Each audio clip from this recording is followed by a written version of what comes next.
कि रक्त का कौन सा, ठीक है, रक्त का कौन सा अवयव, रक्त का कौन सा अवयव घायल स्थान से रक्त स्राव के मार्ग को रक्त को थक्का बनाकर अवरुद्ध करता है, रक्त को थक्का बनाकर अवरुद्ध करता है। ये आपका हो जाएगा सी नंबर, प्लेटलेटस हो जाएगा, बिल्कुल सही होगा, ठीक है, बिल्कुल सही हो जाएगा, सी नंबर आपका प्लेटलेटस हो जाएगा। उसके बाद चलिए नेक्स्ट बढ़ते हैं, उसके बाद देखते हैं आपका दूसरा नंबर। देखिए प्रश्न क्या कह रहा है, दूसरा प्रश्न है आपका कि हृदय से, ठीक है, हृदय से रक्त को संपूर्ण शरीर में पंप किया जाता है, किसके द्वारा, तो ये आपका हो जाएगा निलय द्वारा, ठीक है, बी नंबर आपका करेक्ट हो जाएगा। चलिए आगे बढ़ते हैं, उसके बाद देखते हैं आपका तीसरा प्रश्न क्या होता है, ठीक है, ईसीजी का पूरा नाम बतलाना है। 3 नंबर में आपको क्या करना है, ईसीजी का पूरा नाम बतलाना है, ठीक है, ईसीजी का पूरा नाम होता है आपका इलेक्ट्रोकार्डियोग्राफ हो जाता है, बी नंबर आपका बिल्कुल सही हो जाएगा। चलिए उसके बाद देखिए आपका चौथा प्रश्न है, मैग्नीशियम पाया जाता है, ठीक है, मैग्नीशियम पाया जाता है, तो मैग्नीशियम पाया जाता है आपका क्लोरोफिल में, ए नंबर आपका करेक्ट हो जाएगा, क्लोरोफिल में पाया जाता है। चलिए आगे बढ़ते हैं, उसके बाद देखते हैं आपका 5वां नंबर प्रश्न क्या कह रहा है, निम्नलिखित में किसे कोशिका का ऊर्जा मुद्रा के रूप में जाना जाता है, ठीक है, ऊर्जा जो है ना मुद्रा के रूप में जाना जाता है कोशिका में, इंपॉर्टेंट है, बहुत इंपॉर्टेंट है। ये हो जाएगा आपका एटीपी हो जाएगा, बिल्कुल सही होगा, बी नंबर एटीपी हो जाएगा। चलिए आगे बढ़ते हैं, उसके बाद देखते हैं आपका छठा नंबर प्रश्न क्या कह रहा है, पौधे में, ठीक है, छठा नंबर प्रश्न है, पौधे में श्वसन क्रिया के अंतर्गत एडीपी के टूटने से कितनी ऊर्जा मुक्त होती है, एडीपी के टूटने से कितनी ऊर्जा मुक्त होती है, ये हो जाता है 3.5 kg प्रति मोल, सी नंबर आपका करेक्ट हो जाएगा। चलिए आगे बढ़ेंगे, उसके बाद देखते हैं आपका नेक्स्ट प्रश्न 7वां नंबर प्रश्न क्या कह रहा है, प्रकाश संश्लेषण क्रिया में ऑक्सीजन बाहर निकलता है, ठीक है, प्रकाश संश्लेषण की क्रिया में ऑक्सीजन बाहर निकलता है जल से, ए नंबर आपका बिल्कुल करेक्ट हो जाएगा, जल से निकलता है बाहर, मेरे प्यारे बच्चों, जल से बाहर निकलता है। उसके बाद 8वां नंबर का प्रश्न है, हरे पौधे कहलाते हैं, ठीक है, हरे पौधे आपका उपभोक्ता कहलाता है, उत्पादकता कहलाता है, जिससे उत्पन्न होता है, ठीक है, हरे पौधे आपका उत्पादकता कहलाता है, करेक्ट आंसर हो जाएगा आपका। चलिए ए नंबर। उसके बाद देखिए नेक्स्ट प्रश्न आता है आपका, उसके बाद 9वां नंबर प्रश्न है, क्या कह रहा है, ठीक है, 9वां नंबर प्रश्न क्या कह रहा है, मनुष्य में सामान्यतः किसका उपयोग ऊर्जा उत्पादन के लिए किया जाता है, तो ऊर्जा उत्पादन के लिए आपका किसका उपयोग किया जाता है, मनुष्य में ऊर्जा उत्पादन के लिए किसका उपयोग किया जाता है, ठीक है, मनुष्य में ऊर्जा उत्पादन के लिए, करेक्ट आंसर होगा मनुष्य में ऊर्जा उत्पादन के लिए।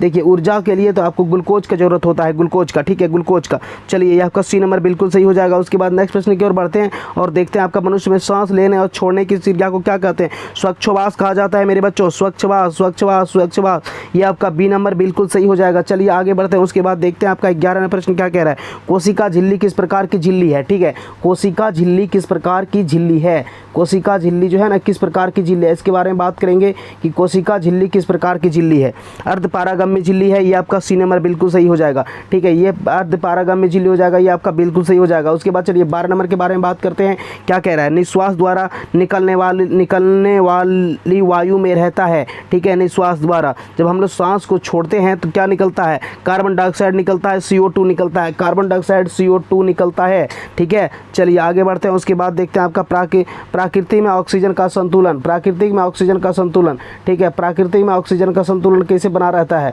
देखिए प्राकृतिक में ऑक्सीजन का प्रकाश संश्लेषण के कारण प्राकृतिक में ऑक्सीजन का संतुलन बना रहता है, ये आपका बी नंबर हो जाएगा। उसके बाद आपका नेक्स्ट प्रश्न आता है 14 नंबर। देखिए आपका प्रश्न क्या है, रक्त इनमें से किसकी उपस्थिति के कारण लाल दिखता है, तो यह आपका हेमोग्लोबिन के कारण दिखता है, बी नंबर आपका करेक्ट हो जाएगा। चलिए उसके बाद इनमें है कि निम्न में से कौन प्रकाश संश्लेषी अंगक है, ठीक है, निम्न में से कौन प्रकाश संश्लेषी अंगक है, ठीक है, प्रकाश संश्लेषी अंगक, निम्न से कौन प्रकाश संश्लेषी अंगक है। चलिए प्रकाश संश्लेषी अंगक आपका हरित लवक हो जाएगा, ए नंबर बिल्कुल सही हो जाएगा, ए नंबर। चलिए उसके बाद नेक्स्ट प्रश्न आपका आता है कि वायुमंडल में CO2 की मात्रा कितना है, वायुमंडल में CO2 की मात्रा कितना है, 0.003% के आसपास। चलिए उसके बाद नेक्स्ट बढ़ते हैं, आगे बढ़ते हैं। उसके बाद ग्रहणी भाग है, ठीक है, ग्रहणी भाग हमारे छोटी आंत का, अधिग्रहणी भाग है हमारे आमाशय का, ठीक है, आमाशय का, बी नंबर आपका बिल्कुल सही हो जाएगा। चलिए आगे बढ़ते हैं। उसके बाद देख रहे हैं हरे पौधे में पोषण की विधि, ठीक है, हरे पौधे में पोषण की विधि स्वपोषी होता है मेरे बच्चों, सी नंबर आपका करेक्ट हो जाएगा, ठीक है। उसके बाद है अमीबा, क्या है, अमीबा एक मृतजीवी पोषण है, मृतजीवी पोषण है, बी नंबर आपका बिल्कुल सही हो जाएगा। चलिए आगे बढ़ते हैं। उसके बाद देखते हैं नेक्स्ट प्रश्न आपका 20 में, मनुष्य में, ठीक है, मनुष्य में ब्रिक एक तंत्र क्या है, ब्रिक जो है ना मनुष्य में ब्रिक एक उत्सर्जन का तंत्र है, उत्सर्जन अंग है, सी नंबर आपका बिल्कुल सही हो जाएगा। चलिए आगे बढ़ेंगे। नेक्स्ट प्रश्न आपका देखिए कह रहा है 21 नंबर क्या कह रहा है, पौधे में वायवीय भागों में जल के निष्कर्षण की क्या क्रिया क्या कहलाता है, यह आपका किन क्या कहलाता है, पौधे में वाष्पोत्सर्जन कहलाता है, ठीक है, वाष्पोत्सर्जन कहलाता है। चलिए आगे बढ़ेंगे, उसके बाद देखते हैं नेक्स्ट प्रश्न आपका क्या कह रहा है, आगे बढ़ना है। उसके बाद नेक्स्ट प्रश्न के बारे में देखना है कि इसको नेक्स्ट प्रश्न को क्या कहा जाता है, ठीक है। उसके बाद नेक्स्ट प्रश्न के बारे में देखना है। उसके बाद देखिए प्रश्न नंबर 21 आपका आ रहा है, प्रश्न नंबर 21 आपका खत्म हो गया। 22 नंबर प्रश्न में देखिए क्या कह रहा है। 22 नंबर प्रश्न, वह प्रक्रिया जिसके द्वारा शरीर में ऊर्जा का उत्पादन होता है, ठीक है, वह प्रक्रिया जिसमें शरीर में ऊर्जा का उत्पादन होता है, वह प्रक्रिया क्या कहलाता है, जिसके द्वारा शरीर में ऊर्जा का उत्पादन होता है, वह प्रक्रिया क्या कहलाता है, शरीर में ऊर्जा का उत्पादन होता है, ठीक है, वह प्रक्रिया, बात को समझिएगा, वह प्रक्रिया जिसके द्वारा शरीर में ऊर्जा का उत्पादन होता है श्वसन कहलाता है। श्वसन आपका ए नंबर बिल्कुल सही हो जाएगा, करेक्ट हो जाएगा। चलिए उसके बाद नेक्स्ट प्रश्न की ओर बढ़ते हैं। उसके बाद देखते हैं आपका 23वां प्रश्न क्या कह रहा है, कौन सी क्रिया सभी जीवों के लिए अनिवार्य है, ठीक है, कौन सी क्रिया सभी जीवों के लिए अनिवार्य है। ये श्वसन जो होता है ना, श्वसन का क्रिया सभी जीवों के लिए अनिवार्य है, सांस लेना और छोड़ना, सी नंबर करेक्ट हो जाएगा। उसके बाद देखिए 24 नंबर आपका प्रश्न है, मैग्नीशियम पाया जाता है, ठीक है, मैग्नीशियम पाया जाता है, मैग्नीशियम पाया जाता है आपका क्लोरोफिल में, ए नंबर करेक्ट हो जाएगा। उसके बाद देखिए नेक्स्ट प्रश्न आपका आ रहा है, क्या कह रहा है, नेक्स्ट प्रश्न आपका है 25 नंबर प्रश्न देखिए, मानव हृदय में बेस्म पाए जाते हैं, ये तो आपका 4 बेस्म हो जाएगा, क्लियर है, सी नंबर आपका करेक्ट हो जाएगा। उसके बाद चलिए आगे बढ़ेंगे। उसके प्रकाश संश्लेषण द्वारा किसकी प्राप्ति होती है, ठीक है, प्रकाश संश्लेषण के द्वारा किसकी प्राप्ति होती है, प्रकाश संश्लेषण के द्वारा ग्लूकोज का प्राप्ति होती है, जो आपका सी नंबर बिल्कुल करेक्ट हो जाएगा, सी नंबर। चलिए आगे बढ़ते हैं। उसके बाद देखते हैं 27 नंबर आपका प्रश्न क्या कह रहा है, कोशिका झिल्ली किस प्रकार की झिल्ली है, ठीक है, कोशिका झिल्ली किस प्रकार की झिल्ली है, ये आपका सी होगा, अर्धपारागम्य झिल्ली। कोशिका झिल्ली किस प्रकार की झिल्ली है, अर्धपारागम्य झिल्ली है, जो कि आपका सी नंबर करेक्ट हो जाएगा। चलिए आगे बढ़ेंगे। उसके बाद देखते हैं नेक्स्ट प्रश्न के बारे में, दही के जमने में निम्नलिखित में कौन सी क्रिया होती है, ठीक है, दही के जमने में निम्न से कौन सी क्रिया होती है, ये आपका क्विनमन होता है, सी नंबर करेक्ट हो जाएगा। चलिए आगे बढ़ेंगे। उसके बाद देखेंगे नेक्स्ट प्रश्न के बारे में, वसा का पाचन किसके द्वारा होता है, ठीक है, वसा का पाचन किसके द्वारा होता है, तो वसा का पाचन होता है लाइपेज के द्वारा, डी नंबर आपका करेक्ट हो जाएगा मेरे बच्चे। उसके बाद देखिए नेक्स्ट प्रश्न आपका आता है, मनुष्य में पाचन की क्रिया कहाँ से आरंभ होती है, ठीक है, मनुष्य में जो पाचन की क्रिया होती है ना, वह आपका कहाँ से आरंभ होता है, तो मनुष्य में पाचन का क्रिया आपका मुख से शुरू होता है, ठीक है, मुख से आरंभ होता है। उसके बाद देखिए नेक्स्ट प्रश्न आपका आ रहा है 31 नंबर, देखिए प्रश्न क्या कह रहा है, मानव हृदय का औसत परकुचन दाब लगभग कितना होता है, ठीक है, मानव हृदय का जो औसत परकुचन दाब होता है ना, वो आपका 120 mmHg के बराबर होता है, ये आपका ए नंबर बिल्कुल करेक्ट हो जाएगा, ऑप्शन ए आपका बिल्कुल करेक्ट है, ठीक है। उसके बाद नेक्स्ट प्रश्न के बारे में देखिए बात करते हैं, क्या कह रहा है, मानव हृदय में कितने कोष्ठ होते हैं, ठीक है, मानव हृदय में कितने कोष्ठ होते हैं, मानव हृदय की बात है, मानव हृदय में कितने कोष्ठ होते हैं, 4 कोष्ठ होते हैं, डी नंबर आपका करेक्ट हो जाएगा। चलिए उसके बाद नेक्स्ट प्रश्न आपका आ रहा है, क्या कह रहा है 33 नंबर, मानव हृदय का औसतन परकुचन दाब लगभग कितना, तो ये आपका दोहरा गया प्रश्न 120 mmHg के बराबर होगा। उसके बाद नेक्स्ट प्रश्न आपका आता है 34 नंबर, पौधे में वाष्पोत्सर्जन की क्रिया किस भाग में होती है, पौधे में वाष्पोत्सर्जन की क्रिया किस भाग में होती है, ठीक है, पौधे में वाष्पोत्सर्जन की क्रिया आपका पत्ता में होता है, पत्ता, सी नंबर आपका बिल्कुल करेक्ट हो जाएगा। उसके बाद चलिए 35 नंबर आपका प्रश्न है, मनुष्य का हृदय प्रति मिनट कितनी बार धड़कता है, ठीक है, मनुष्य का हृदय प्रति मिनट कितनी बार धड़कता है, तो ये आपका 72 बार धड़कता है प्रति मिनट।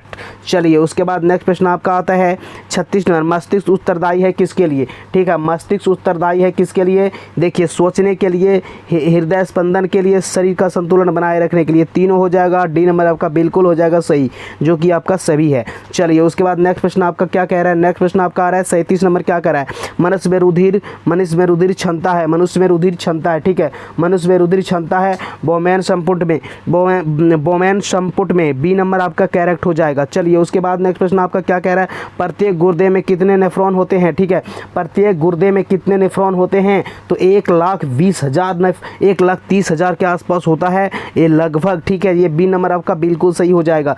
चलिए मेरे बच्चों आगे बढ़ेंगे। उसके बाद देखते हैं आपका 39 नंबर प्रश्न क्या कह रहा है, ठीक है, पादप अपशिष्ट संचित रहते हैं, तो पादप अपशिष्ट संचित रहते हैं किसमें, इसमें पत्तियों में, छाल में, कोशिका रिक्तिकाओं में, यानी सभी में, डी नंबर आपका बिल्कुल सही हो जाएगा, करेक्ट आंसर डी नंबर है, जो कि सभी में है। चलिए उसके बाद आपका 40 नंबर है, मनुष्य में कौन अंग उत्सर्जी नहीं है, ठीक है, मनुष्य में कौन सा अंग उत्सर्जी नहीं है, तो ये अग्नाशय हो जाएगा मेरे बच्चों, सी नंबर करेक्ट होगा आपका अग्नाशय। चलिए आगे बढ़ेंगे। उसके बाद नेक्स्ट प्रश्न के बारे में देखेंगे, डायलिसिस मशीन द्वारा रक्त के दुधीकरण की प्रक्रिया क्या कहलाती है, डायलिसिस मशीन के द्वारा रक्त के शुद्धिकरण की जो प्रक्रिया होता है, शुद्धिकरण, शुद्ध किया जाता है ना, वो क्या कहलाता है, वो आपका कहलाता है हीमोडायलिसिस। क्या कहलाएगा, हीमोडायलिसिस, जो कि ए नंबर आपका बिल्कुल सही हो जाएगा। चलिए आगे बढ़ेंगे, उसके बाद देखेंगे आपका 42 नंबर क्या कह रहा है, सामान्यतः ग्लोमर फिल्ट्रेस में निम्नलिखित में कौन सा उपस्थित नहीं होता है। ठीक है, कौन सा उपस्थित नहीं होता है, तो ये हो जाएगा एल्ब्यूमिन हो जाएगा, डी नंबर आपका करेक्ट। चलिए आगे बढ़ते हैं, उसके बाद देखते हैं 43 नंबर प्रश्न क्या कह रहा है, जीवों के शरीर से उपापचयी क्रियाओं के फलस्वरूप उत्पन्न अवशिष्ट पदार्थों का निष्कर्षण क्या कहलाता है। अब निष्कर्षण क्या कहलाता है, तो ये आपका उत्सर्जन कहलाता है, जो आपका बी नंबर बिल्कुल सही हो जाएगा। चलिए मेरे बच्चों आगे बढ़ते हैं, उसके बाद देखते हैं नेक्स्ट प्रश्न आपका क्या कह रहा है, ब्रिक के भीतर न तो दर्शता जहां से ब्रिक धमनी ब्रिक में प्रवेश करती है तथा ब्रिक सिरा बाहर निकलती है, को क्या कहते हैं। ठीक है, इसको क्या कहते हैं। चलिए इसका करेक्ट आंसर आपका हो जाएगा हाइलम। ठीक है, हाइलम, जो आपका सी नंबर बिल्कुल सही हो जाएगा। चलिए आगे बढ़ते हैं और नेक्स्ट प्रश्न के बारे में देखते हैं क्या कह रहा है। नेक्स्ट प्रश्न आपका क्या कह रहा है। ठीक है, नेक्स्ट प्रश्न के बारे में देखते हैं, ये आपका नेक्स्ट प्रश्न क्या कह रहा है, निम्नलिखित में कौन, ठीक है, निम्नलिखित में कौन प्रोटीन अमीनो अम्ल के विखंडन से बनता है। प्रोटीन और अमीनो अम्ल के विखंडन से आपका यूरिक अम्ल बनता है, अमोनिया बनता है, यूरिया बनता है, यानी डी नंबर आपका बिल्कुल सही हो जाएगा, सभी हो जाएगा उत्तर में। चलिए 46 नंबर आपका प्रश्न है ठीक है, 46 नंबर आपका प्रश्न है, यूरिया रक्त में कहाँ से प्रवेश करती है। ठीक है, यूरिया रक्त में कहाँ से प्रवेश करती है, यह आपका यकृत से प्रवेश करता है, बी नंबर बिल्कुल सही हो जाएगा आपका। चलिए नेक्स्ट प्रश्न आपका देखिए क्या कह रहा है, ब्रिक। ठीक है, ब्रिक किस जैव प्रक्रम का उदाहरण है। ब्रिक है ना, वो किस जैव प्रक्रम का उदाहरण है, उत्सर्जन का है, ए नंबर आपका बिल्कुल सही हो जाएगा। चलिए मेरे बच्चों नेक्स्ट प्रश्न आपका 48 नंबर क्या कह रहा है, रेजिन किस पौधे का उत्सर्जी पदार्थ है। ठीक है, रेजिन किस पौधे का उत्सर्जी पदार्थ है, तो ये आपका चीड़ का है, डी नंबर करेक्ट हो जाएगा, बिल्कुल सही हो जाएगा। चलिए 49 नंबर है, पादप अपशिष्ट संचित रहते हैं। ठीक है, पादप अपशिष्ट संचित रहते हैं पत्तियों में, छाल में, कोशिकीय रिक्तिकाओं में, डी नंबर आपका बिल्कुल सही होगा, करेक्ट हो जाएगा। चलिए आगे बढ़ते हैं, उसके बाद मनुष्य में वृक्क संबंधित है। मनुष्य में वृक्क किससे संबंधित है। ठीक है, मनुष्य में वृक्क किससे संबंधित है, तो मनुष्य में वृक्क संबंधित है उत्सर्जन से, सी नंबर आपका बिल्कुल सही हो जाएगा। चलिए मेरे बच्चों उसके बाद 51 नंबर प्रश्न क्या कह रहा है, निम्न कौन उत्सर्जी अंग है। ठीक है, निम्न से कौन उत्सर्जी अंग है, तो ये आपका हो जाएगा ब्रिक हो जाएगा। चलिए आगे बढ़ेंगे, उसके बाद किस ग्रंथि के कारण त्वचा एक उत्सर्जी अंग है। ठीक है, किस ग्रंथि के कारण त्वचा एक उत्सर्जी अंग है, तो ये आपका करेक्ट आंसर हो जाएगा स्वेद। ठीक है, ए नंबर बिल्कुल सही हो जाएगा। चलिए आगे बढ़ेंगे, उसके बाद 53 नंबर आपका प्रश्न देखिए क्या कह रहा है, प्रश्न नंबर 53 आपका देखिए क्या कह रहा है, मनुष्य में कार्बन डाइऑक्साइड उत्सर्जन किससे होता है। ठीक है, कार्बन डाइऑक्साइड का उत्सर्जन मनुष्य में किससे होता है, जो देखिए हम लोग ऑक्सीजन लेते हैं और कार्बन डाइऑक्साइड छोड़ते हैं, तो ठीक है, तो किससे निकलता है, फेफड़ा से निकलता है ना, तो ये आपका सी नंबर बिल्कुल सही हो जाएगा, करेक्ट हो जाएगा।